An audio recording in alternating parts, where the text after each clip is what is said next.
1773 में अंग्रेजों ने समान न्याय व्यवस्था की प्रणाली की।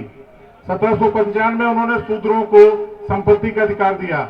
1804 में कन्या हत्या, जिस पर प्रतिबंध किया, आप याद कीजिए, लड़कियों को हत्या की जाती थी।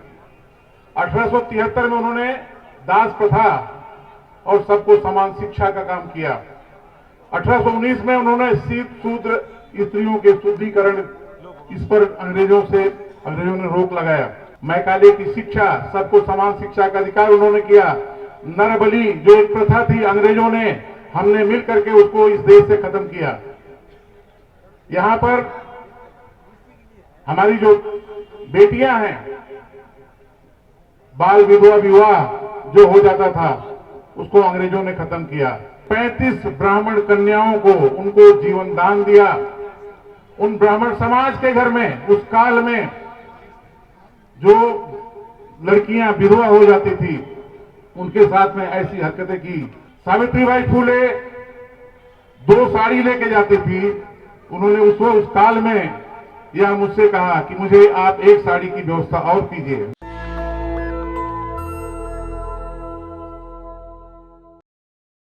ये देश एक गुलाम था, लेकिन मैं ऐसा समझता हूं कि आजादी के बाद से वो परतंत्र देश अभी भी मैं उसको अच्छा समझता हूं। जो देश गुलाम था, जो अंग्रेज यहां पर आए, 1773 से लेकर के 1942 तक उन्होंने जितने बड़े बड़े काम किए, उन तमाम कामों को मैं गिना नहीं सकता हूं। 1773 में अंग्रेजों ने समान न्याय व्यवस्था की प्रणाली की। 1795 में उन्होंने शूद्रों को संपत्ति का अधिकार दिया। 1804 में कन्या हत्या, जिस पर प्रतिबंध किया, आप याद कीजिए, लड़कियों को हत्या की जाती थी। 1873 में उन्होंने दास प्रथा और सबको समान शिक्षा का काम किया।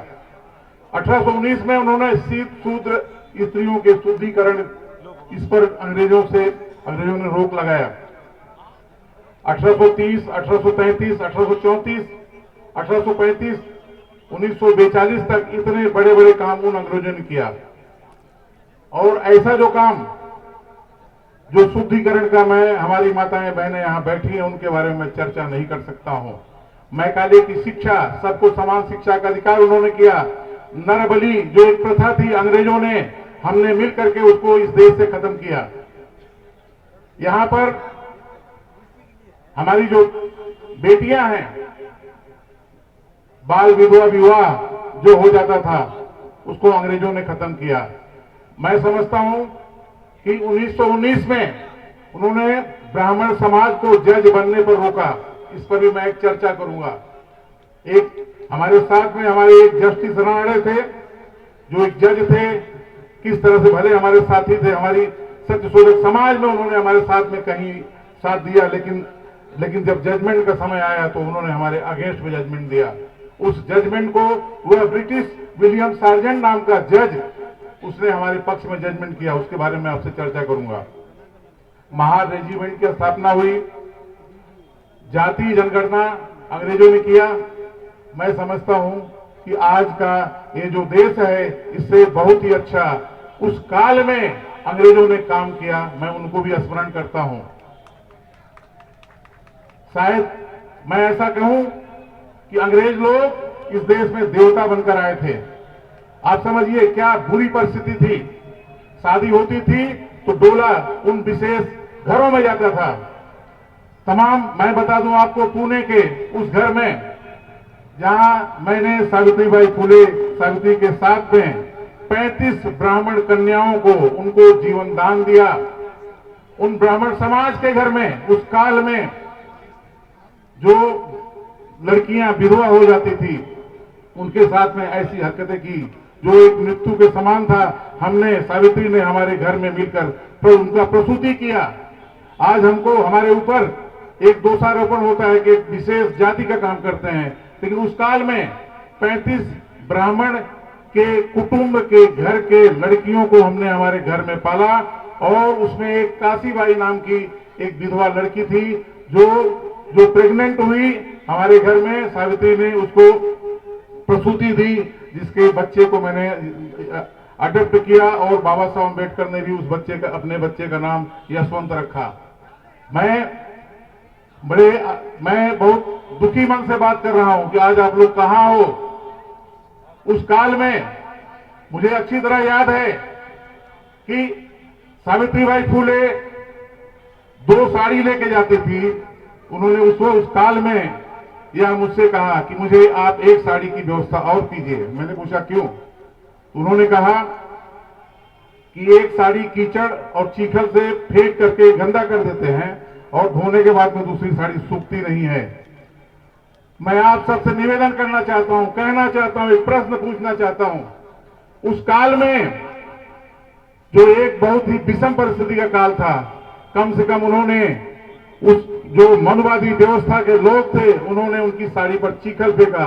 लेकिन आज की इस परिस्थिति में यहां पर एक कारगिल जवान की बहू, उसकी पत्नी को तमाम हजारों लोगों के बीच में से साड़ियां उतारी जा रही है। बड़े शर्म की बात है। कहां हो आप लोग? अभी भंते जी यहां कह रहे थे, कुछ ऐसे लोग विरोध कर रहे हैं। हमें कोई सामने दुश्मन नहीं है, आपको अपने घर के अंदर के दुश्मन को देखना है। हमारा वह काल था जब एक ब्राह्मणवादी व्यवस्था से मैं लड़ता था, लेकिन आज मैं इस परिस्थिति में मैं देख रहा हूं कि हमारे अपने घर के लोग ही जो तरह तरह से अपने अपने बटे हुए हैं बंते जी के साथ में। चूंकि मैं महात्मा ज्योतिबा फूले ही बोल रहा हूं तो मैं ओम प्रकाश मौर्य भी बात कर रहा हूं। हमारी कुछ बातें भी, कुछ पीड़ा भी हैं। मैंने 5000 किलोमीटर के साथ में इनकी धम्म यात्रा की। पूरे भारत में हमने भ्रमण किया और मैंने देखा लोग विरोध करते हैं, हर जगह विरोध कर रहे हैं। जब हमने चर्चा किया बंते जी के, मैं घर पे गया, मुझे भी भिक्षु संघ की तलाश थी। मैं आज लगभग 35 से 40 साल से पूरे देश में धम्म का काम कर रहा हूं। हमने 109 संस्थान बनाए हैं। 109वां संस्था हमारा जो है लाडबुद्धा बैंक है, जो कंपनी जो अभी गवई साहब के हाथ में दिए हैं, और उस पर भी हम चर्चा करेंगे। हमारी संस्था देखिए ज्योतिबा फूले के नाम पे लगभग 100 करोड़ की संस्था है, दिल्ली में है। इस तरह से प्रयागराज में है। पूरे भारत में हम लोग जगह जगह संस्था बना रहे हैं। मैं यह चर्चा कर रहा था कि भंते सुमित रत्न के बारे में, जब हम 5000 किलोमीटर की धम्म यात्रा पर साथ में हम दोनों बैठे थे तो खूब चर्चाएं हुई। इस्लाम में एक चीज मैंने देखा है कि अगर किसी को समझना है तो उसके साथ जर्नी कर लो। क्योंकि हमारा एक कंसेप्ट है, ये सत्य शोधक समाज का एक कंसेप्ट है कि मदर मस्ट बी बुद्धिस्ट है, माँ एक बुद्धिस्ट होना चाहिए। उसका बाप अगर एक इस्लाम स्वीकार कर लेता है, बेटा क्रिश्चियन कर लेता है तो चलेगा, लेकिन वह नहीं चलेगा, वह गोबर भक्त नहीं चलेगा। इसको हमने इनके सारे धर्म ग्रंथों का हमने अध्ययन किया। उस काल में मैंने जब देखा इनको वेदों में लिखा है कि ब्राह्मण मुख में जायते बाहु राजेंद्र कृतम उरु यदस्य तद सूत्रम जायते, तो मैंने उस वक्त हमारी किताब में मैंने लिखा कि कहीं कोई मुंह से पैदा होता है क्या, कहीं कोई हाथ से पैदा होता है क्या, कहीं कोई पेट से पैदा होता है क्या, कहीं कोई लात से पैदा होता है क्या। इनकी जो व्यवस्थाएं हैं, इनके सारे धर्म ग्रंथों को मैंने जब अध्ययन किया, वहां पे हमको मिला कोई कान से पैदा हुआ है, कोई पांव से पैदा हुआ है, कोई जंघे से पैदा हुआ है, द्रोणाचार्य दोने से पैदा हुआ है, सिंगी ऋषि सिंगी के पेट से पैदा हुआ है। ये क्या संभव है क्या साथियों? उस वक्त उस काल में मैंने तमाम किताबें लिखी। मैं फिर से मैं भंते सुमित रत्न पे आता हूं। जब मैंने कहा तो बोले इनके शरीर को देख करके लोग कहते हैं कि बड़े आराम तलब भिक्षु होंगे, खूब खाते पीते होंगे। उन्होंने कहा कि वकील साहब, मैं जब पैदा हुआ तो पूरे ब्लॉक में सबसे वजन संतान मैं पैदा हुआ, उससे मेरा क्या दोष है? और दूसरी सबसे बड़ी बात मैं बता दूं आपको, 14 साल की अवस्था में इनके जो ग्रैंडफादर, मैं ऐसे किसी का नेतृत्व स्वीकार नहीं करता हूं। जब मैं आपके घर पे मैंने विजिट किया, इनके जो ग्रैंडफादर थे वो इनके घर से वहां संखीजा पैदल जाते थे, तो उन्होंने ये कहा अपने घर में कि हमारे घर का जो सबसे पहला संतान होगा वह दीक्षित होना चाहिए, वह बौद्ध, वह संगीसा में जाकर के होना चाहिए। और 14 साल की अवस्था में इनके पूरे परिवार ने इनको बोधगया में छोड़ा, और बोधगया के बाद में राजस्थान से कुछ लोग आए, इनको लेके गए। एक एक जगह पे इन्होंने क्या क्या संघर्ष किया, मुझे बहुत अच्छा लगा। मैं आपको बता दूं आदरणीय भंते जी, सुनिए मेरी बात को ध्यान से। आपके 100 कार्यक्रम पूरे भारत में कराने के बाद में हम चाहते हैं कि 9वां संघायन भारत में हो। फिर से सुनिए, तमाम भिक्षुगण मेरी बात को सुने, उसमें तमाम भिक्षुगण इकट्ठे हों। हम चाहते हैं कि आपके जीते जी इस भारत में हम एक नवा संघायन यहाँ पे स्थापित करें। पूरे विश्व के लोग इकट्ठे होंगे और उसको हम जगह की भी हम तलाश करेंगे जो जो वर्षों तक चलेगा। एक इतिहास बनना है। बाबा साहब ने खुद कहा है इस देश को धम्म करना है। बाबा साहब ने अपने कलम के बल पर भारत को बौद्धमय कर दिया है। आपको इस बात में फिर से मैं समझा दूं, हमारे कुछ लायक पुत्रों में, मैं महात्मा ज्योतिबा फुले, हमारे लायक पुत्रों की अगर मैं देखूंगा तो उसमें डॉक्टर बी आर अम्बेडकर भी सबसे बड़े लायक पुत्र के रूप में आपके बीच में पैदा हुए हैं। और भी हुए, माननीय काशीराम भी हुए हैं, उनके पहले राम स्वरूप वर्मा जी हुए हैं, उनके पहले शहीद जगदेव बाबू भी हुए हैं जिन्होंने 10 और 90 का नारा दिया। तो ये तमाम तरह के लोग हैं जो हमारे इस क्रांति में उन्होंने काम किया है। तो बनते सुमित रत्न, हम आपके साथ में हैं, पूरा सत्य शोधक समाज आपके साथ में है, पूरी हमारी टीम साथ में है। मैं भारतीय बौद्ध महासभा का आदरणीय भीमराव अम्बेडकर जी, इन्होंने मुझे राष्ट्रीय संयोजक बनाया है। मैं कोई नई संस्था नहीं बनाया हूं। हमारे पूर्वजों की जितनी छूटी संस्था है उसको हम जिंदा कर रहे हैं। पूरे भारत में आज 10 साल से हम घूम घूम के भारतीय बौद्ध महासभा का काम कर रहे हैं। हमारे गवई साहब यहाँ बैठे हैं।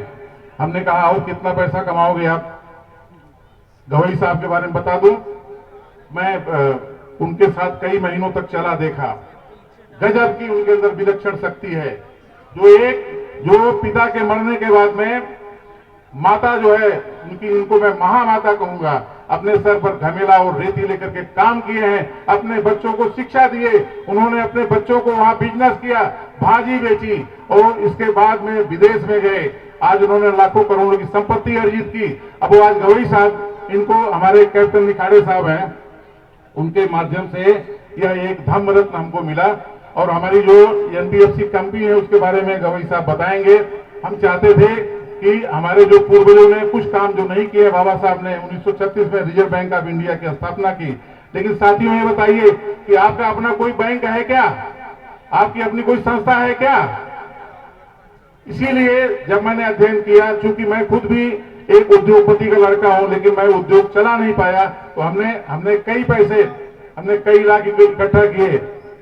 आरबीआई में लगभग 2 करोड़ 10 लाख का एक टारगेट होता है। और जब हमने 2.5 करोड़ रुपए इकट्ठा किया और आरबीआई में हमने मूव किया, तो वहां एक जोशी जी, आदरणीय पंडित जी वहां बैठे थे। उन्होंने हमारी फाइल को देखा, लाड बुद्धा बैंक के नाम पे। उन्होंने कहा एक काम कीजिए, 15 दिन में आप 10 करोड़ दीजिए, हमारा पूरा विचाराधीन है। अब 15 दिन के अंदर 10 करोड़ कहां से पूरा करें?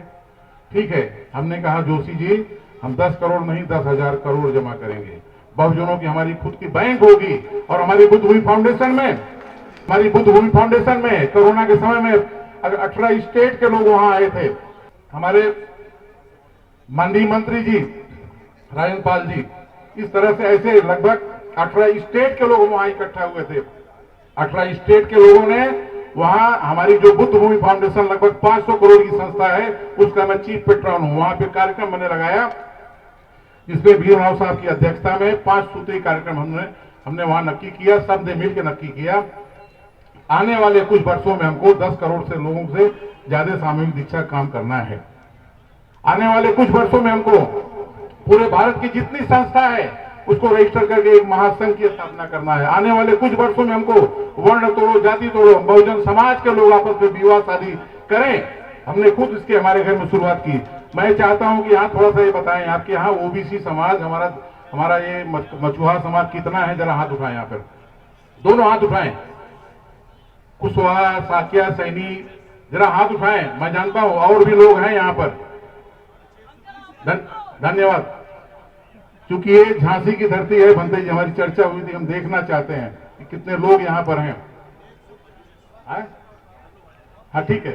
तो ये जो 5 सूत्री कार्यक्रम हम लोगों ने नक्की किया है, आने वाले कुछ समय में हम चाहते हैं कि भारत के हर कोने में हमारे खुद के माल हो, हमारे खुद के बिजनेस हो, हमारे खुद के व्यापार हो। आपको याद नहीं होगा कि उस काल में मैंने पुणे कंस्ट्रक्शन कंपनी बनाई थी। आज बड़ौदा नरेश का महल आप जाए देखिए, आप सीएसटी स्टेशन देखिए, पुणे का कत्र धरना आप देखिए। मैं बता दूं आपको, उस काल में जमशेद जी टाटा का 2 लाख का टर्नओवर था, मेरे पुणे कंस्ट्रक्शन की कंपनी का 20 लाख टर्नओवर था। आज के जो टाटा जी हैं वो उनसे 10 पट हमारे पास पैसा था। लेकिन अब आप समझिए, आपको एक बड़े उद्योजक बनना है। आप आज इस देश का जो पार्लियामेंट है वो कोई बिरला चला रहा है, आज कोई अडानी अंबानी चला रहा है। और हमारे सारे बहुजन समाज के लोग अगर इकट्ठे हो जाओगे, हम समझते हैं अगर 1 करोड़ लोग 5-5 हजार रुपए इकट्ठे करके एक कंपनी बनाओगे, कई हजार करोड़ रुपए आपको आएगा। और इसमें हमारे गवई साहब वो सक्षम है और मैं समझ रहा हूं, खूब मैं समय ले रहा हूं और इसके बारे में शाम को मीटिंग भी होगी। और ये लाड बुथा बैंक जो कंपनी के रूप में होगा, जिस दिन हम लोग सब इकट्ठे हो जाएंगे, हमारा एक नारा होगा, अपना नोट अपनों को, अपना वोट अपनों को। जिस दिन हमारे बहुजन समाज 90% लोग ये अहद कर लेंगे, ये फैसला कर लेंगे, उस दिन हमारी संख्या हो जाएगी। और मैं तमाम नेता मंडली से अपील करना चाहता हूं कि इसके पहले एक बहुत बड़ा अकाल पड़ा। भगवान बुद्ध ने भिक्षु संघ से कहा कि जाओ फला गांव में दुष्काल क्यों पड़ा है। वहां पे तमाम भिक्षु लोग गए और आकर के रिपोर्टिंग की। बोले इनके घरों में पानी नहीं थी, दुष्काल था, अकाल था, सब प्यासे मर गए। बोले क्या कारण है? बोले इस गांव के, इस क्षेत्र के, जनपद के लोग जितने भी थे, उन्होंने सबने अपने अपने घरों के सामने उन्होंने बावड़ी और कुआं खोदना शुरू कर दिया है। भगवान बुद्ध ने कहा कि काश सारे गांव के लोग मिलकर एक साथ कुआं खोदते तो उनको पानी मिलता और पूरा का पूरा गांव जिंदा हो जाता। मैं आज पॉलिटिशियन से मैं निवेदन करना चाहता हूं, यहाँ बैठे हुए हैं, मैं राजनीति लगभग 40 साल पहले छोड़ चुका हूं। मेरा जीवन मैं इसी में समर्पित धर्म के लिए हूं कि आप लोग अलग अलग कुएं खोदने का काम बंद करें, एक साथ में आए और एक साथ में वर्क करें। और जिस दिन आप इकट्ठे हो जाओगे उस दिन हमको दुश्मन से लड़ने की जरूरत नहीं है। वो विदेशी जहां से आया था वहीं चला जाएगा। धन्यवाद। नेशनल दस्तक की आपसे गुजारिश है कि अगर इसको बचाना चाहते हैं तो नेशनल दस्तक को सब्सक्राइब करने के लिए रेड कलर के सब्सक्राइब बटन को दबाएं, फिर बेल आइकन की घंटी दबाएं। नेशनल दस्तक को बचाने के लिए बहुत जरूरी है कि हर खबर को शेयर करें, लाइक करें, कमेंट जरूर करें।